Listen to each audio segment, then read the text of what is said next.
Can you live off the interest of $1 million after retirement? Well, the straightforward answer is, it depends on your lifestyle and where you live. Let's break this down using some back-of-the-napkin math. If you're stashing that mill in a high-yield savings account, or something super safe like treasury bonds, you might fetch an interest rate of around 2% to 3% annually. On a good day, that's $30,000 a year without touching the principal. Now, considering I'm in Portland, Oregon, where the cost of living isn't exactly low, that would be cutting it pretty close. A comfy retirement here often involves a bit more than what $30K could afford you, especially if you factor in healthcare, housing, leisure, inflation, and those unpredictable expenses life loves to throw at you. However, if you're willing to ride out some volatility, you could get into a diversified portfolio. Historically, the stock market has returned around 7% per year after inflation. Plop your $1 million into that, and you're looking at $70,000 a year, which seems more doable. But remember, markets can swing wildly.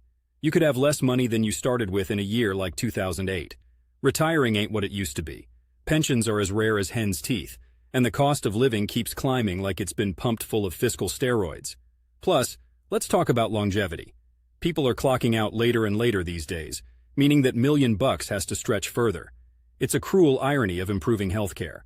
Let's also consider the 4% rule, which is a traditional rule of thumb suggesting you can withdraw 4% of your retirement balance per year, adjusted for inflation, without running into much risk of depleting your funds in your lifetime.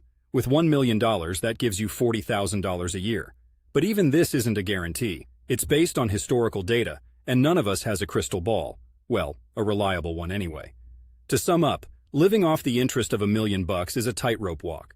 You've got to balance risk, returns, and the reality of your golden years budget. Planning, diversification, and maybe a side hustle could make that tightrope a little wider, or you could just choose to live someplace cheaper. But who'd want to leave all the quirky glory of Portland? So, can you retire on the interest of $1 million? Maybe, but you'll need to plan carefully and remember that a number that sounds as big as $1 million ain't what it used to be. And, as with most things in life, having a little extra cushion would go a long way.